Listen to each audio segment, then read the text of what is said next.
This is Dateline News and Conversation. Tonight, Stas Krapivnik in Moscow will discuss with me the recent new aid package to Ukraine, $91 billion.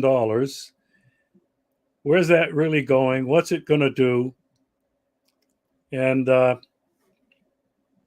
what he thinks about that. Also, we're going to talk about the new shipment of ATACMS long-range missiles. The Storm Shadows are already here.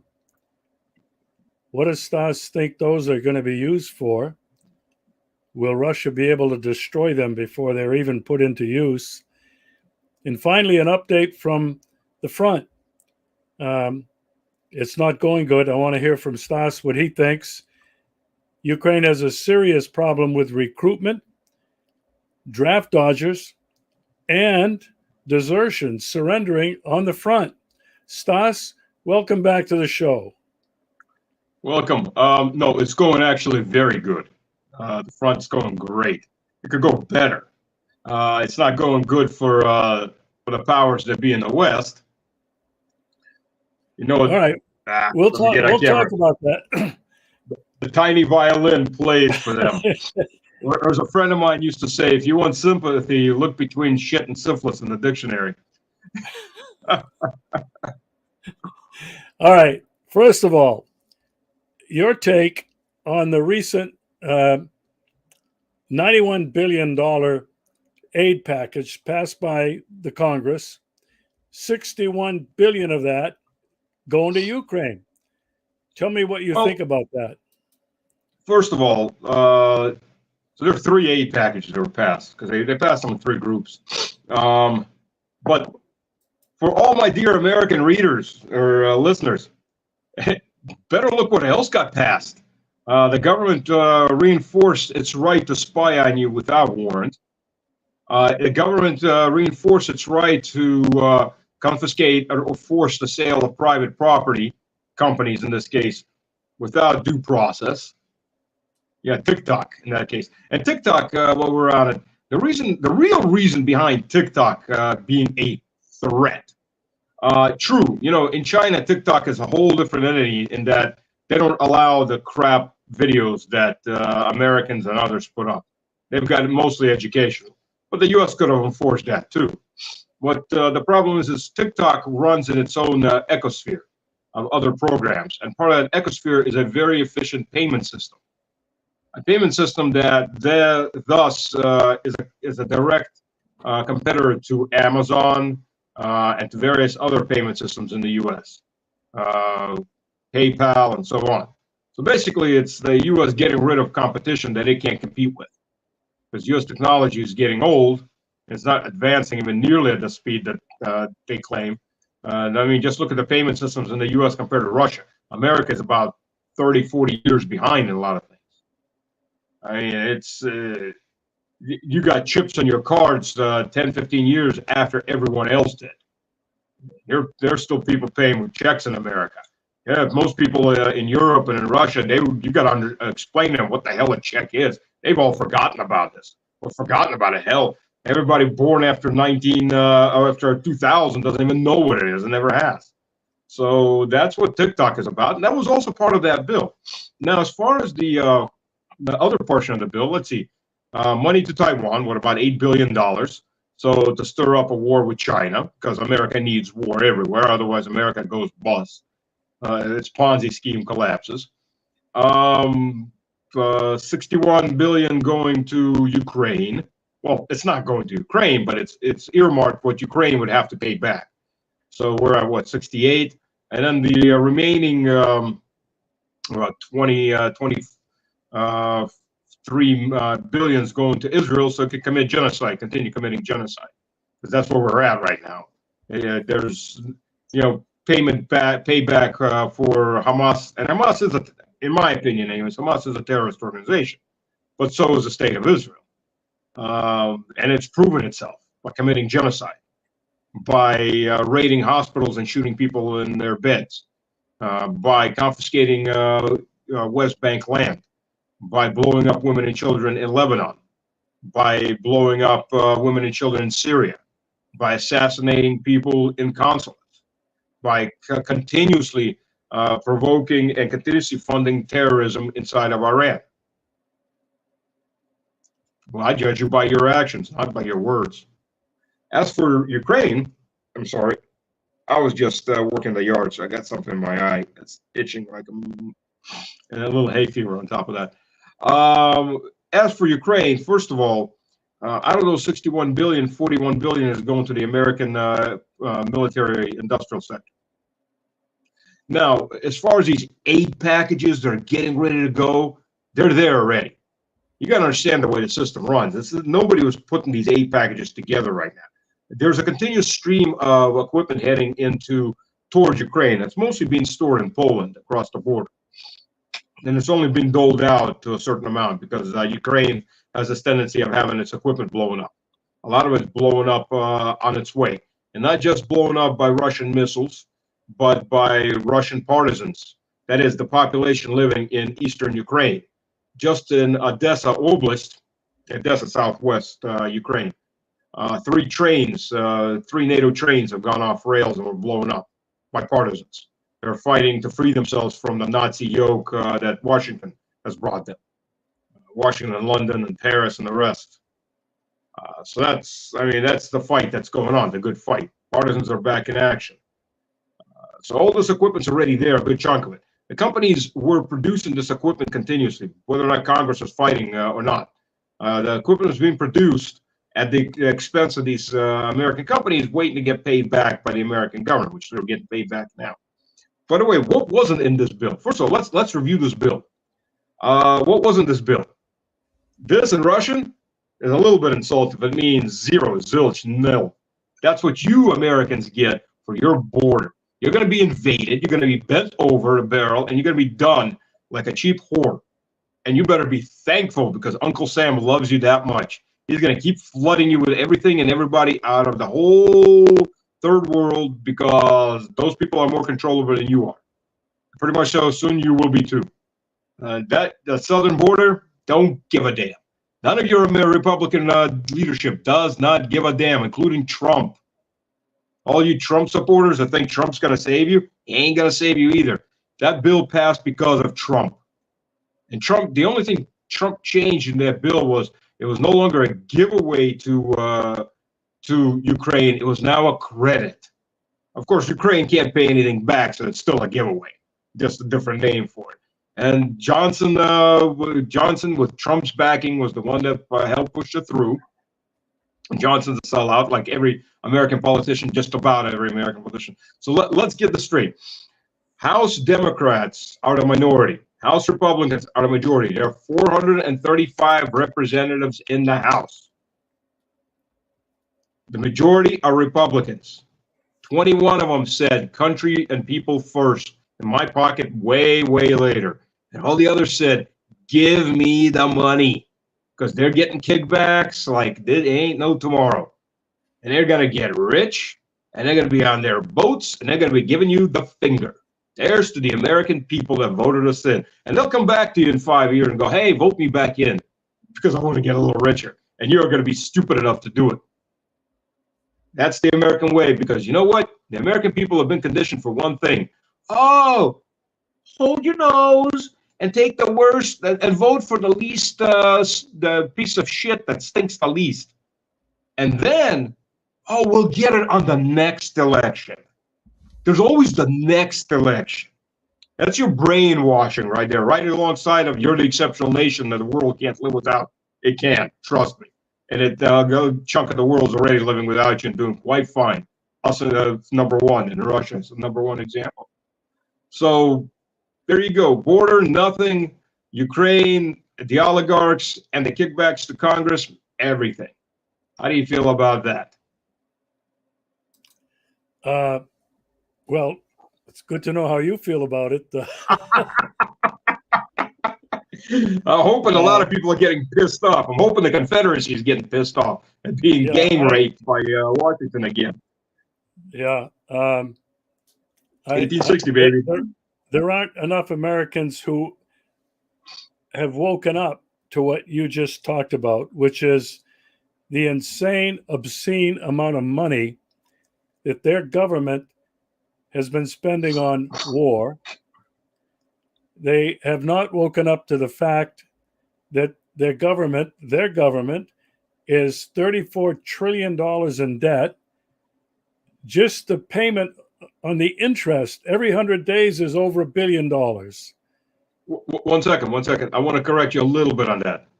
That 32 billion, that's 34. The federal government. 34, Yeah. sorry, you're right. 34, that's the federal government. Add another 20 billion for the states and the cities and the municipalities. Yeah, good and they point. can't print money. Good, We're not good going to go point. into corporate and citizen debt. That gets so ridiculous, it's not even worth mentioning. Yeah, well, we haven't even talked about student debt. And Americans are up to their eyeballs in debt anyway, whether it's a house mortgage, the car mortgage payment, doesn't matter what it is, they're in debt. You've mentioned it before. Most Americans don't have $1,000 in savings to meet an emergency. You know, when I was a resident of North Carolina. Well, I was a citizen of the U.S. I was a resident of North Carolina, and I went to university in 1990. First time, three diplomas later, free from university, and debt. 1990, as an in-state tuition at a state university, North Carolina State University. So it's a government university. One tuition for a semester is $400. You know how much I spent on textbooks? On all my textbooks, because half of them were used, because the same textbooks got used for about 5 years. You can always find a used textbook. I spent about $300 on textbooks, less than that. One American textbook right now costs more than that, right? I spent on all my textbooks. The most expensive textbook I had was engineering calculus, and that covered 3 classes. I mean, the book was like that thick, right? That was $65, and that was mind blowing. I had to buy a new one. There were no used ones because it covered three full courses. Most of my textbooks were like $18, $15, $18. When I finished my MBA in 2005, the average American textbook was $250 to $300, plus $80 for the notes of the professor's notes that you had to go buy at some certain store that printed them out. And nobody wanted to share. You know, I guess nobody had the brain power. Hey, let's share and we'll just photocopy. Everybody was, oh no, there's a line. Okay, be an idiot. I bought international versions of those textbooks. So they had a paper spine on them and a paper cover instead of a hardcover. Same thing though, and the paper was thinner. But same thing. You could at that point. I don't think you can do that anymore. But you could buy through Amazon. You could buy the international version, and while it was $300 for the one for the American suckers, the international one was like $120. That was 2005. Now, my $400 tuition for in-state tuition to NC State right now is like $8,500, $9,000. 30 years later, who's gotten that much more money in their pocket in 30 years? Yeah. Well, it's very sobering. And I think a lot of Americans are sobering up. I want to ask you this, talking about that money going to Ukraine, there have been allegations that a lot of that money is laundered, but is going to Zelensky and his cronies and being kicked back to people in the Congress, people like Victoria Nuland, people like, Anthony Blinken, John Kirby, these guys. Do you think there's any truth to any of that, Stas? Hey, remember what one of Hunter Biden's emails said? The big guy gets his share. The big guy. The big guy, can't remember his name, but he's going to get his share, and then the kiddies will get the inheritance. I mean, come on, this is I think you got a little bit wrong. what that money goes back. Zelensky isn't taking that money and then giving kickbacks. Zelensky gets a percentage, and then all of that money goes back to the U.S. in different ways. Just like the U.S., if you think the U.S. military is not involved in creating Ukraine into a arms dealing hub, you are smoking some serious crack. Calm down, put the crack pipe aside, sober up, and look at reality. And the reality is the U.S. government damn well knows what it's doing. It's created out of Ukraine one of the biggest black market hubs for weapons, for drugs, for everything short of slaves. Slaves you got Libya for.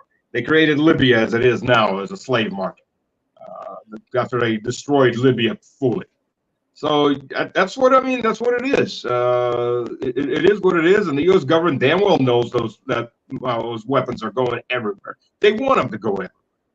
They're in the business of trying to make controlled chaos. They've never been able to control it, but they're damn well out there sowing it right up Satan's alley. The Satanic Temple on the Potomac, otherwise known as Washington D.C. The dirty money laundering mat of the world. That's what it's always been. Of course, there's chunks going to all of them. There's been videos coming out with all the different houses. That's a quaint term. All the different palaces, I think that's a better term, that Zelensky and his bunch have been buying up all over the world. Zelensky's parents live in Israel in a $6 million estate. His wife and kids live in London. Very, very well. Zelensky ain't planning well. He's going to die. I mean, he just doesn't, maybe he hasn't gotten that message yet. He's going to die heroically sooner or later as soon as he's not needed. But he damn well wasn't planning on dying of old age in Ukraine. And damn well neither of any of the other buddies he's got up there siphoning the money. So, yeah, I mean, that's the kickback. That's, as I love Colonel McGregor illustrates it as, this whole thing is a self-licking ice cream cone. It really is. That's a great term. I love that. Colonel, I'm going to steal that. I've probably already stolen a couple times, but it's a beautiful term. It's better even than Clown World from the Duran guys, which, yeah, I stole that too. Sorry. I do a Clown World on my part too. It's just a great term. But self-licking ice cream cone, it translates relatively well into Russian too. So, but that's what Washington is, and all of its cronies all over the world. It's self-licking ice cream cone. The problem is some of that ice cream has to be replenished. It's replenished by debt to the people. The debt that'll never be paid back, but it'll crush the people. It'll crush the people with hyperinflation. And that's what we've got right now. America is screwed. America is so screwed, it's not even funny. And it was programmably visible for anybody with half a brain that understood a little bit of economics. It's called historical short-term interest rates. The historic norm for short-term interest rates is 5 to 5.5%. The U.S. for 30 years was at historically low interest rates, 0 to 1%. So what the Fed was doing was it's taking America's debt and keeping it in short-term bonds, half a year to 5 years, right? And basically, they're winning because they were getting insanely low interest rates on this. So basically, they're just getting money for free. That's from investors. Well, and everybody was saying sooner or later, the Ponzi scheme is going to end. That gravy train ended last year. And the rates started going right back up to their historic norm, 5.5%. So what happens is all that short-term interest rates, all the short-term bonds, interesting enough, even the 5-year ones, most of them are coming due this year. Yellen's screwed because she was concentrating on short-term debt. Most of America's debt is short-term debt. It's not in 20, 30-year or even 10-year bonds. It's a short-term bond. She was winning with it. Well, now she's got to resell it, either into long-term bonds, which are much more expensive, or short-term bonds, which are much more expensive. So now you got a point at 5.5%. Sorry, fallen. 5.5%, that you're spending about $2 trillion, or actually, I think it's more like $1.1 trillion at the moment to service the debt, not to lower the debt, just to service the interest on the debt.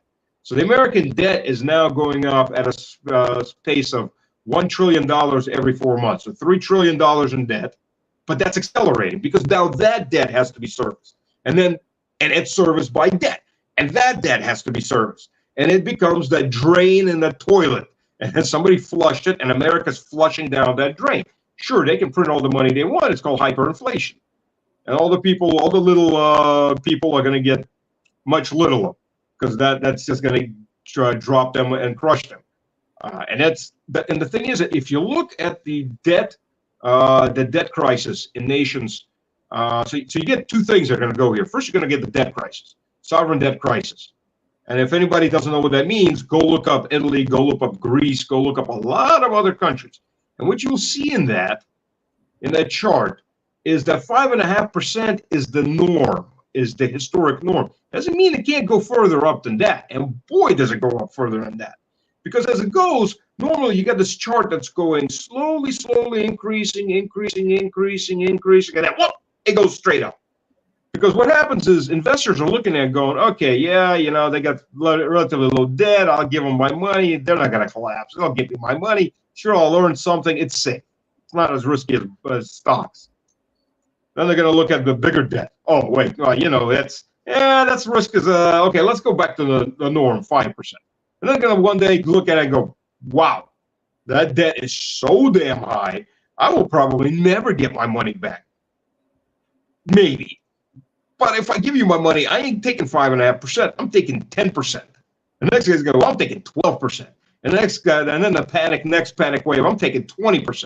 And that thing goes up 30, 40, 50, 60%. So you just can't give the money, you can't give the debt away for free. Nobody wants it. It's radioactive. So what happens then is the government just starts printing money. So you got sovereign debt crisis followed by hyperinflation. And America basically already has. It's not hyper, but it's superinflation. It's getting up there already.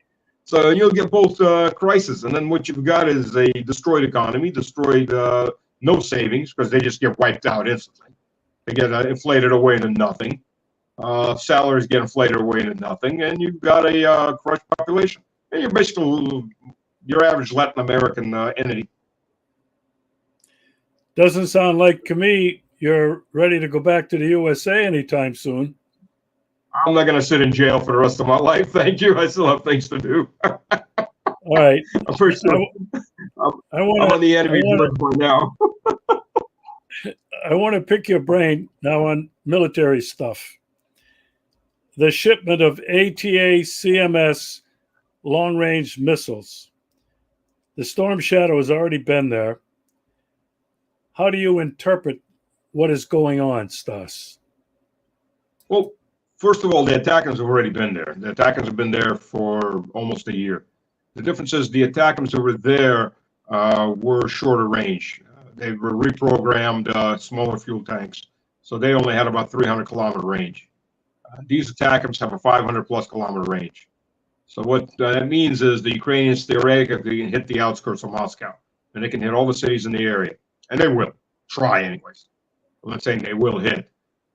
Storm Shadows are on and off a bit of a problem, and they do sometimes get through and sometimes in patches. Normally what they'll do is they'll launch lots and lots of rockets, try to overload the system. The ATACMS, so far, they were successful at first, a bit painfully successful, but the electronic warfare guys learned pretty quickly how to screw the navigation systems up. Just so everybody in America understands, the ATACMS are America attacking Russia. It's 100% America. And those HIMARS blow up, those are Americans dying, burning up. Just like those are Americans dying every time we take out a Patriot Battery. That's about 40, 50 guys dead. Well, actually, one of the last ones was Brits. 40, 50 Brits burned to hell. They ain't ever coming home. Their family, they ain't getting anything back out of that. Not the way those things burn. ATACMS are made by Americans, loaded by Americans, shipped by Americans, loaded into the HIMARS system by Americans. There are only Americans sitting behind the wheel because nobody trusts the Ukrainians. Americans launch the rocket. American satellites guide that rocket into a Russian city. That is America waging war on Russia directly. So when they say we're not a party to the war, you're absolutely a party to the war. You're absolutely fighting this war. America is at war with Russia. There's no two bits about it. Just because battalions of Americans aren't there as battalions Doesn't mean battalions of Americans aren't there. Doesn't mean hundreds, something like almost 500,000 Americans have been killed. Sure, they're mercenaries. They're sheep-dipped mercenaries. You know, they sign a piece of paper that says they're no longer in the U.S. Army. They're now mercenaries. They're still in the U.S. Army. So that is America fighting Russia directly, and it's America shooting at Russian cities and Russian civilians directly. There's no two ifs or buts about it. It's war. I mean, it's an undeclared war, but America is at war directly with Russia. Well, I think you and I both would agree. It didn't just start now. No. This has been a war. They say it's a proxy war.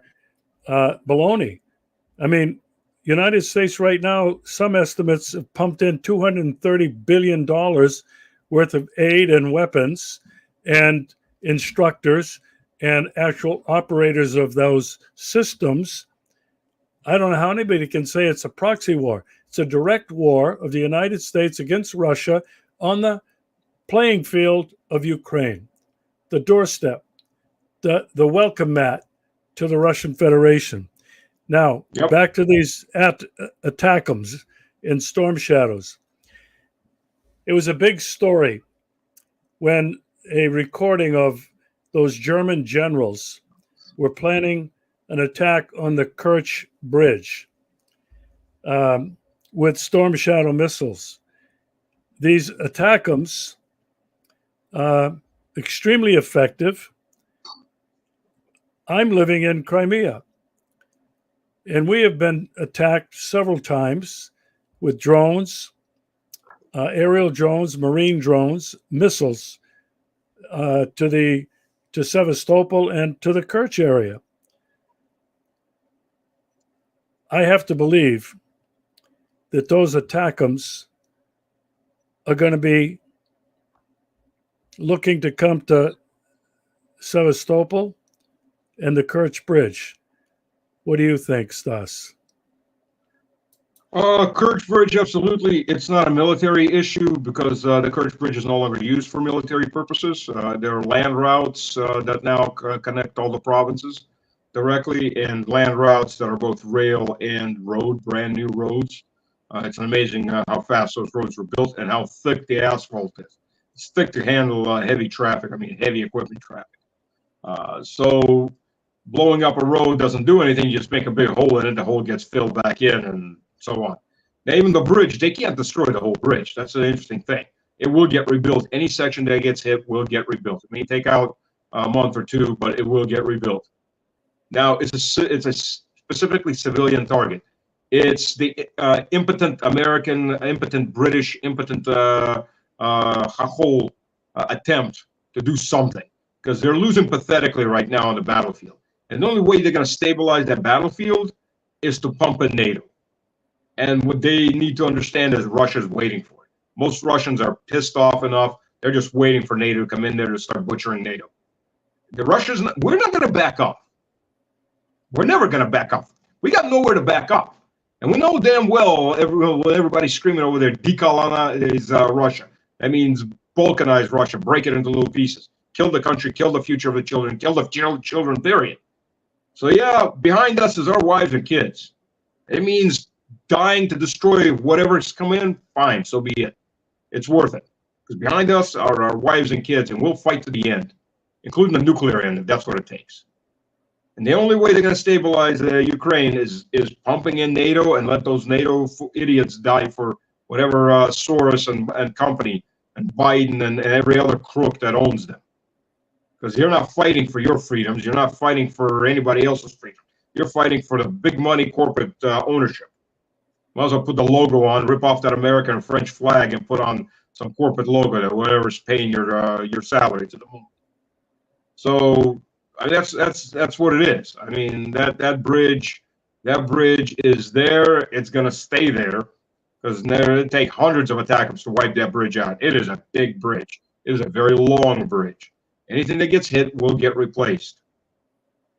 Now, what I don't understand is from the Europeans that are talking about going into war with Russia, A, why do you think that war is just going to stay in Ukraine? And B, why do you think we're going to keep the gloves on, the velvet gloves on, the way we've done with Ukraine, which we're fighting Russians, fighting our own? You know, Berlin, Bern, Paris, Lyon, and every other city in between. Look at Gaza. That's what's going to happen to you. It ain't going to be the way we're fighting. Warsaw, first of all, look at Gaza. That's your future. You're going to get built a whole new city if somebody ever gives you the money for it. Because we're going to level that city. If the Poles want to fight, and they're going to come in and fight for real, not as they're already there fighting and they're getting whacked. There's almost about 3,000 dead Poles over the last 2 years. If they want to fight as a whole country, it's not going to be gloves on. It's going to be gloves off. It's not going to be blowing up electric power plants and things like that and taking the lights out. It's going to be taking the city out. I mean, that's got to wake up. And once that fighting starts, it's too late to stop short of unconditional surrender. So, Stas, as somebody living in Crimea, I've been across that bridge many times. I've been across it when it was being repaired the first time. It was effective. I have been to Sevastopol. I've seen some of the damage. I know people and have friends there. And what people are asking, what I am asking, is what, if anything, can Russia do to not allow those missiles to get through? Is it realistic to think that we're safe here in Crimea in spite of those missiles? Your thoughts? Well, safety is relevant. Are you safer than Donetsk? Yes. Are you safer than Moscow? No.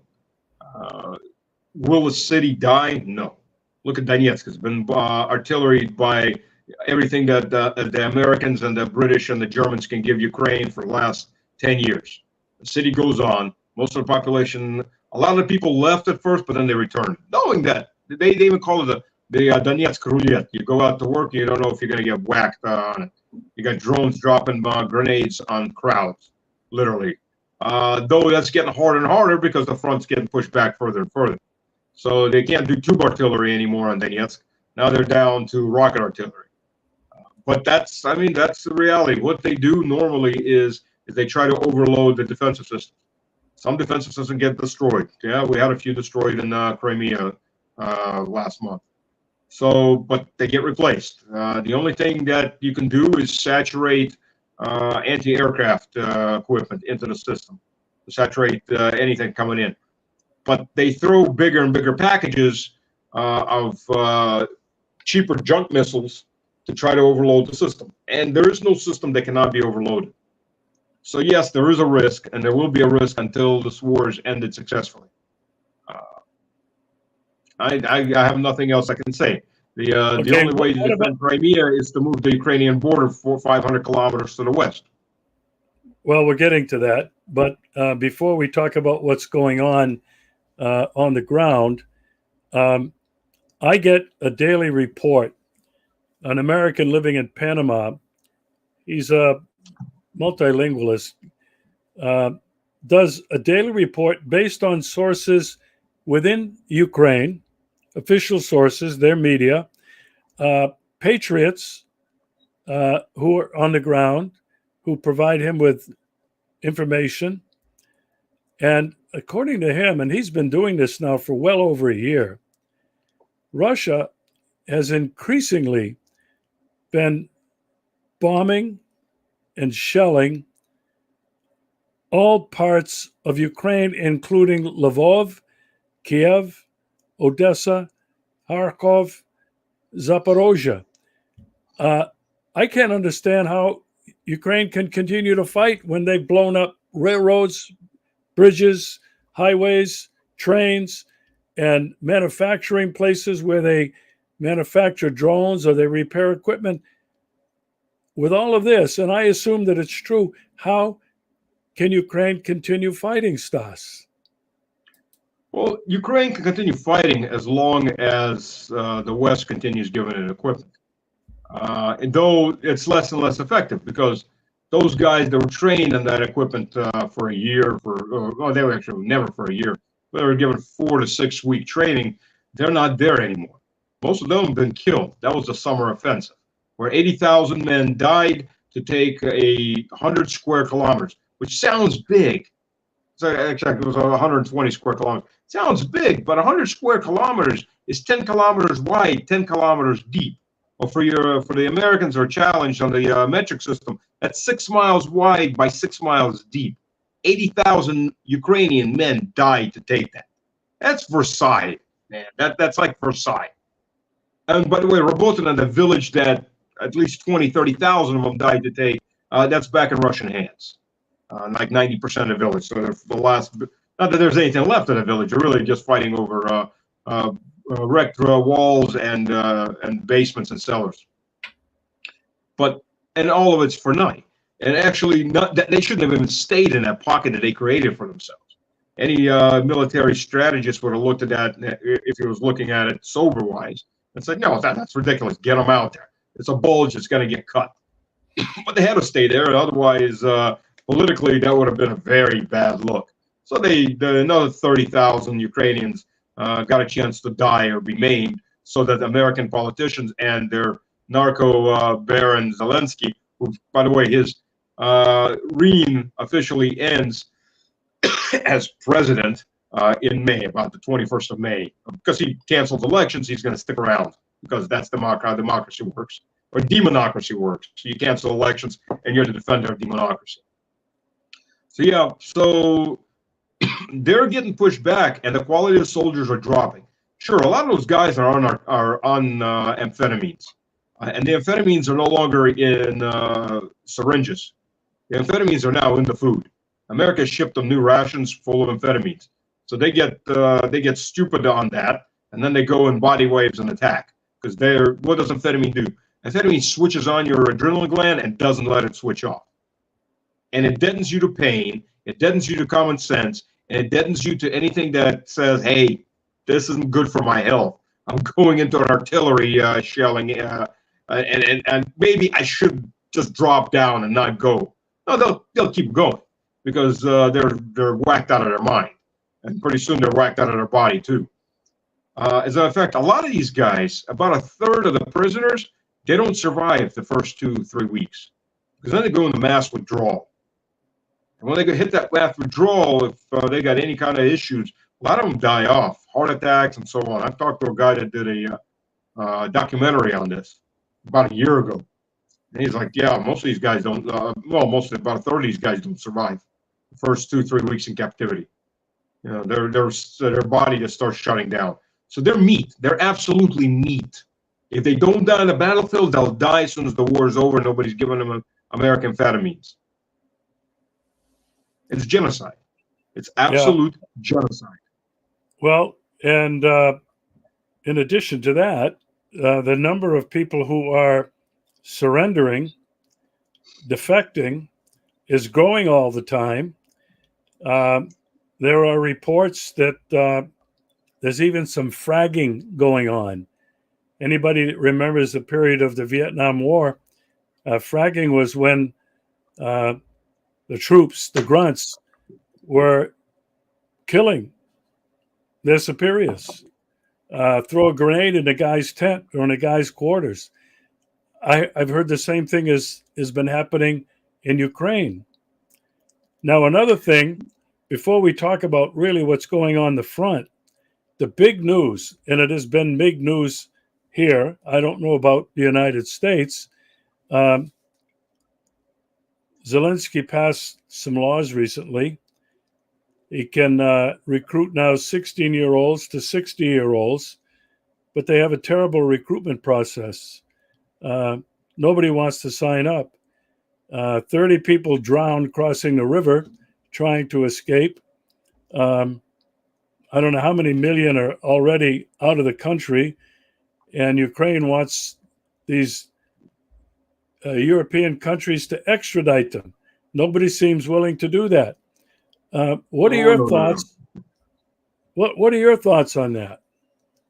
Well, first of all, everything's much worse than what you just said. Officially, no. Officially, the age of recruitment's gone down to 60. No, not 16, but to 24. And then before that, the rest have to do compulsory service.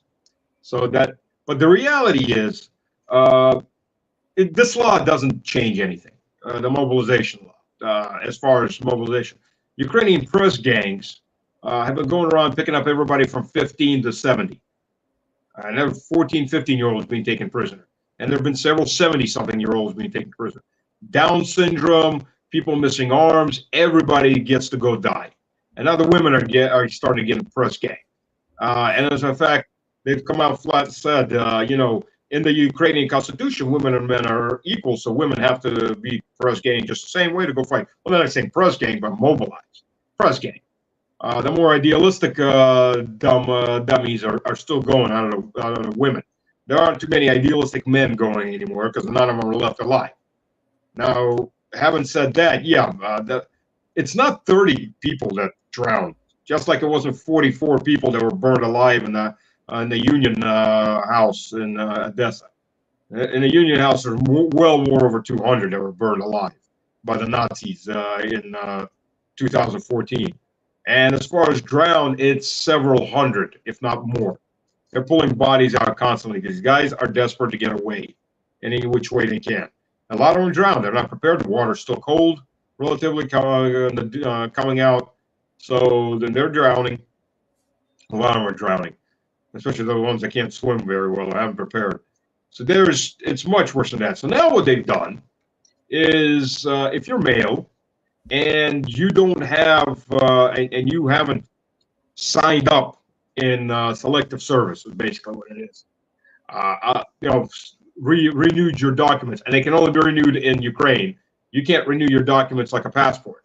So you could be anywhere outside of Ukraine, say Poland, and you cannot renew your documents. You can't renew your passport. And everybody has to serve, regardless if they've never lived in Ukraine but have Ukrainian citizenship. So that's going to be, I know a couple of super Ukrainian patriots in America that still have dual citizenship. So I don't know, maybe I should write to them and ask them when they're going to go serve, because they're super Ukrainian patriots. And the super Ukrainian patriots has to be as far away from Ukraine as possible. The couch potato patriot. Now, when you said no country is willing to do it, that's not true either. Poland's more than happy to do it. In fact, Poland said as soon as anybody's documents are up, we're going to take them right to the border and give them over to Ukraine. So you got to understand, Poland wants those Western territories.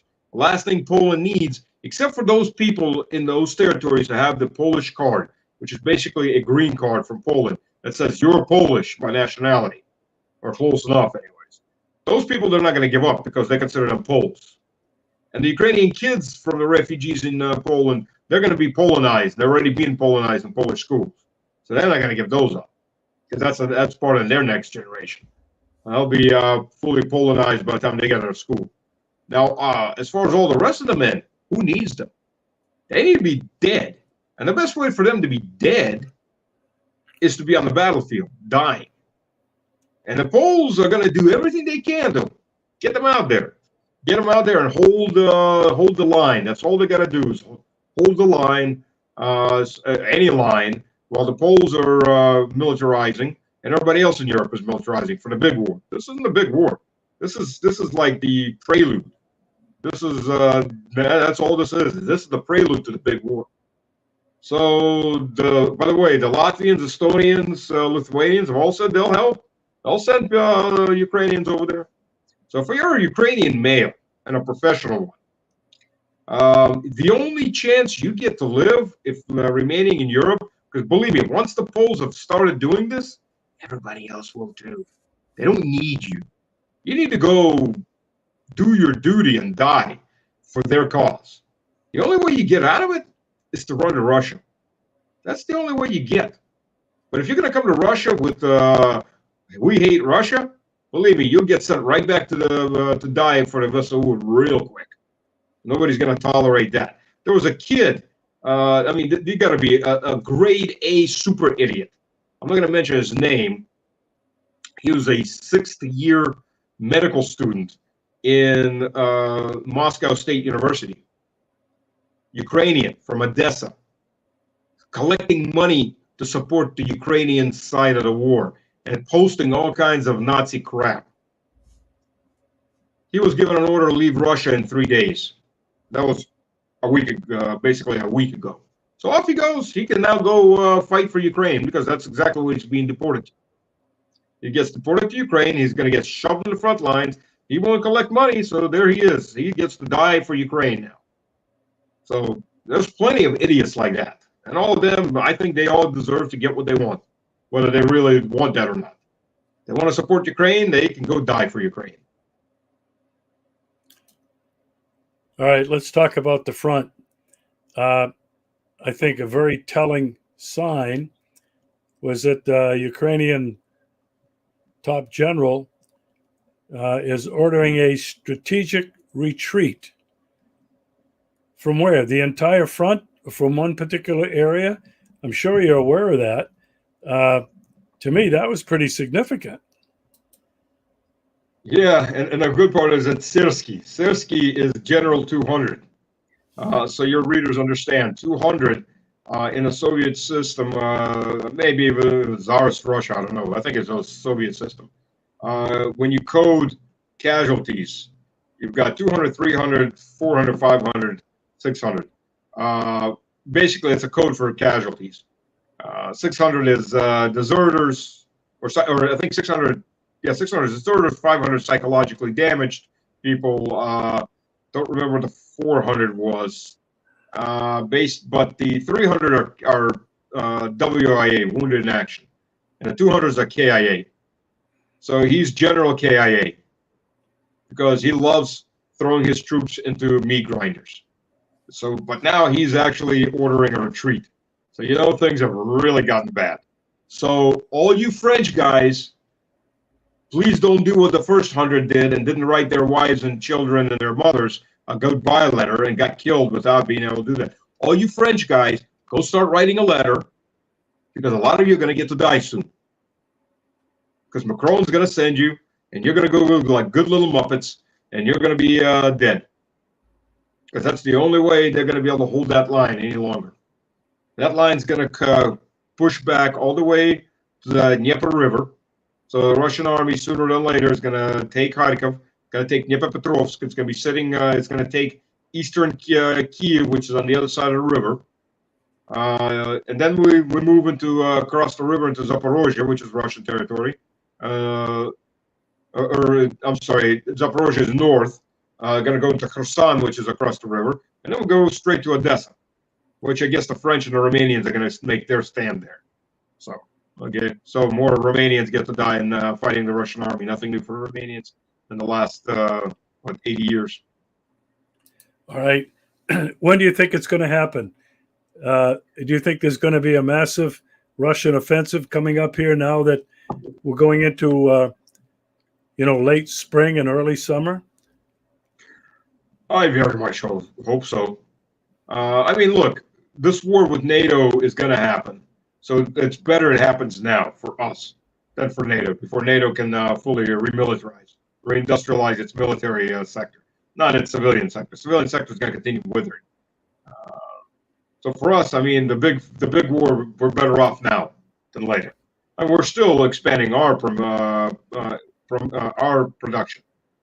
But it's already several-fold higher than the U.S. and NATO combined. So, but I think Vladimir Vladimirovich has been holding off in some attempt to come to some kind of terms, hoping that maybe the Republicans are finally going to be tired of this. That vote has settled all issues. And I'm on all these different Russian talk shows, and I was telling from day one, that money will go. They're playing games right now about the border and all this, but that money will go because they're all going to get kickbacks from that money. And the money went. It took longer than I figured it would. Actually, it did. I was figuring that money was going to go there in February, beginning of March at the earliest. But as soon as the Ukrainian front started collapsing, you got to, like I said, 21 Republicans said no. Principal Republicans. There are no other principal Republicans in the U.S. House of Representatives, and very few in the U.S. Senate. So I think that drove home the fact that short of total capitulation by Kiev and then probably by Poland and then probably by Romania, because they're going to pull into this war whether we like it or not, this ain't going to end. And by the way, Biden, and this, I think what happens right now when Zelensky said 10-year war, 10-year war. That's what Biden, he and Biden are pushing through together right now, is a 10-year commitment.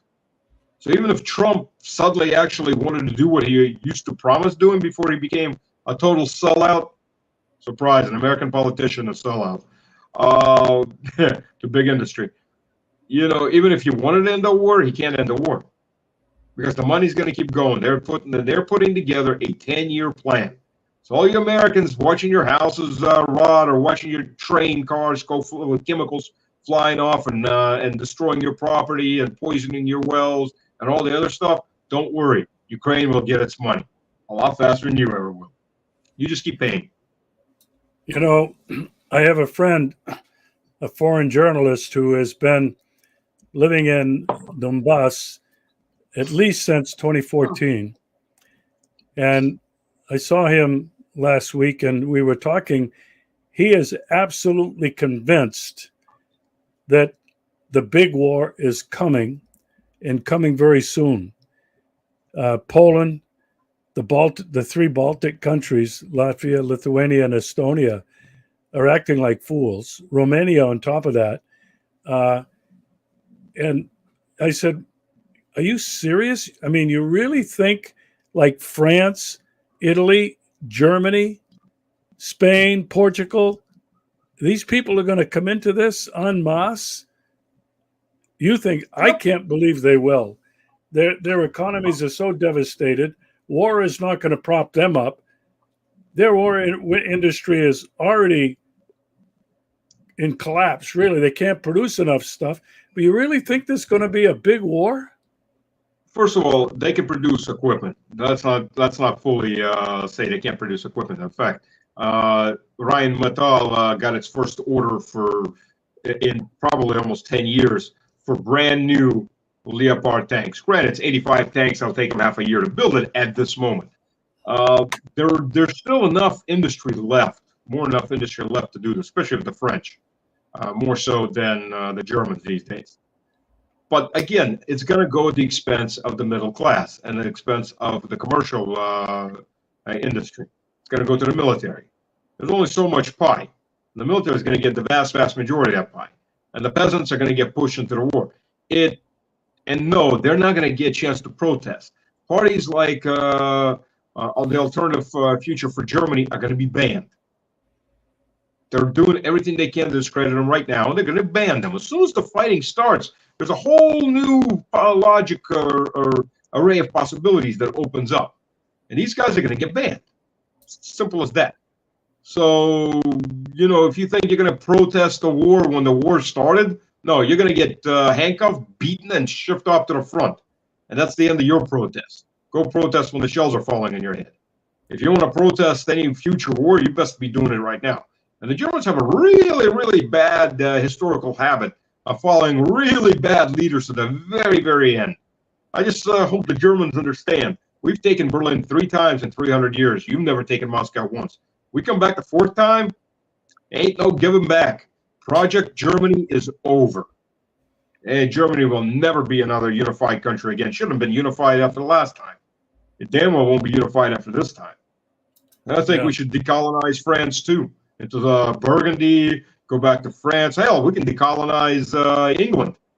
You know, Mercia, East Anglia, West Anglia. There's plenty of places that I'm not talking Scotland and North Ireland and Wales. We need to take care of Britain itself. We can really decolonize Britain in quite a few pieces, historical pieces. You know, how far do you want to push this? What's good for the goose is good for the gander. Yeah, one of our viewers, Richard French, is asking, put it on the screen, what are our thoughts on where Canada is going to end up? And will the United States end up going in with Europe on the big war? What do you think? Canada is a police state. Let's begin with that. It's a dictatorship and a police state. you got to remember, a lot of dictatorships still wear the cloak of a republic or whatever other form of government they had. Long after that, there's no power to those other organs.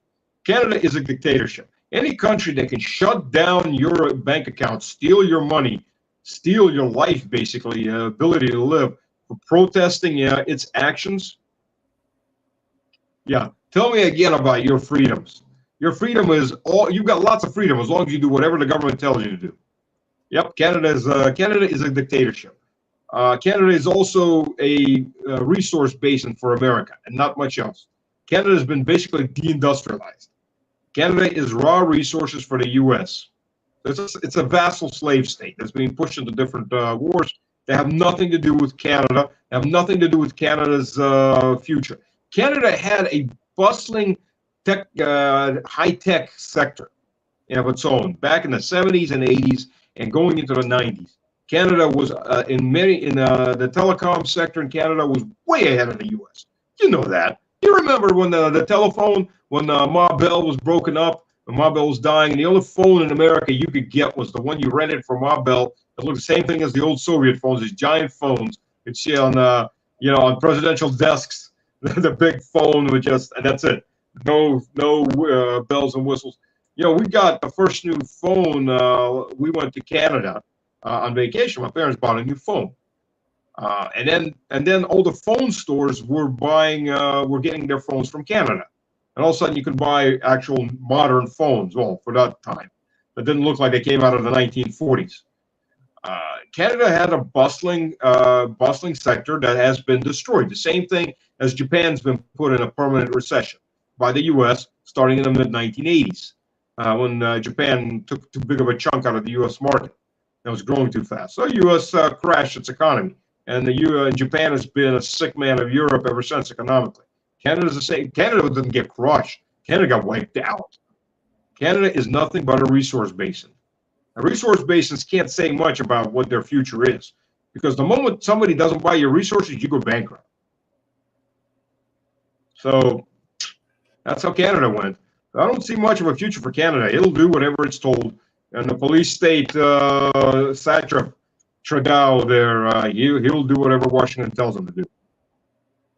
As long as his hair gets to stay pretty. Yeah.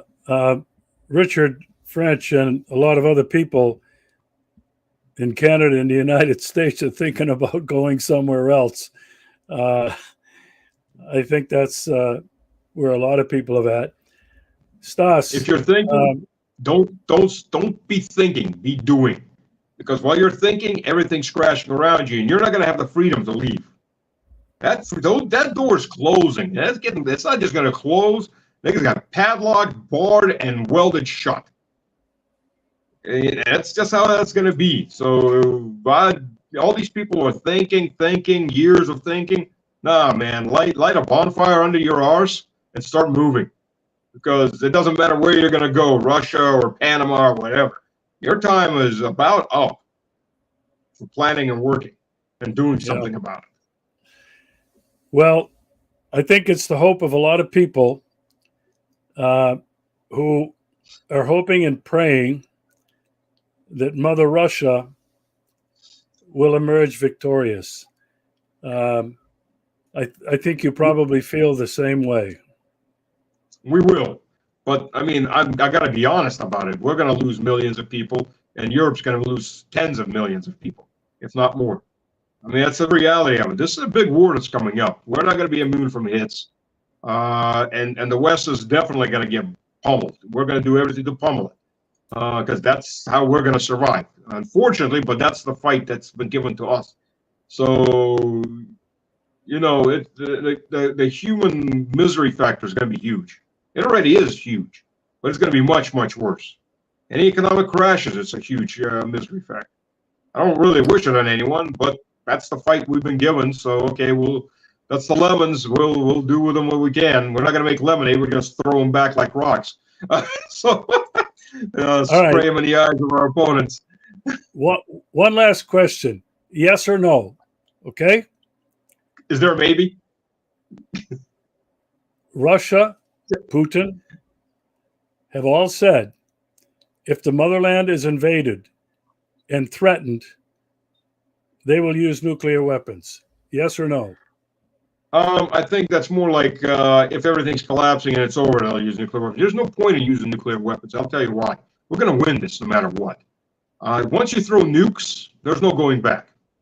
Even tactical nukes, the spiral that runs out of control is very fast. And no matter how much Washington thinks it can still control it, it's never been able to control anything once it releases the different genies. You know, Kaliningrad gets taken, the bloodbath finishes there, we'll take it back. We'll take a lot more back. But if we go nukes, that's it. It's over. Because I know we're going to get nuked too. I mean, I've gotten friends, and I've gotten people in my Telegram channel. Let's nuke them. Let's nuke them. Understand? Yeah, that's the great videos of Washington being wiped out. But understand, Moscow's going to get hit too. They're going to launch enough nukes so we can't stop them all either. That's just the reality of it. Whether or not Washington still understands mutually assured destruction, I don't think those. Washington has a lot of elderly people up there, but it doesn't have any adult people up there. They're idiots up there. They're like hormone, sugar-crazed teenagers with absolutely no responsibility, and they're sitting over the button, and they're idiots. And the brain trust in Washington is so pathetically low. And in most other European countries, it's hard to imagine that people like this. That's why democracy doesn't work. Sorry, folks. I'm a monarchist. You know, people should have a parliament that's elected, yes. But you should have a monarch that someone that can't be bought, someone that can't be corrupted. Because what are you going to corrupt him with? Power and money? He's already got it. Someone that's religious enough to know that he's going to be answering before God for his country. As opposed to any kind of elected office like a presidency. Because you know what? Look at the West. Either A, they get put in power by a bigger power, or B, they get put in power by the deep state. And pretty much so, like McGregor also says, no, I guess Judge Napolitano says, you know, the problem with the U.S. is no matter who you vote for, you get McCain. And it is, because the big interests own everybody. The pocket opposition isn't worth anything. It's a lot of times even worse. Meloni is a great example. A pocket opposition got into power. Draghi was nice compared to Meloni. Meloni's psychopathic in destroying Italy just for the West's sake, for her owner's sake. So, you know, there you go. The unfortunate part is. Stas, thank you for that yes or no answer. I can't do yes or no. I'm sorry.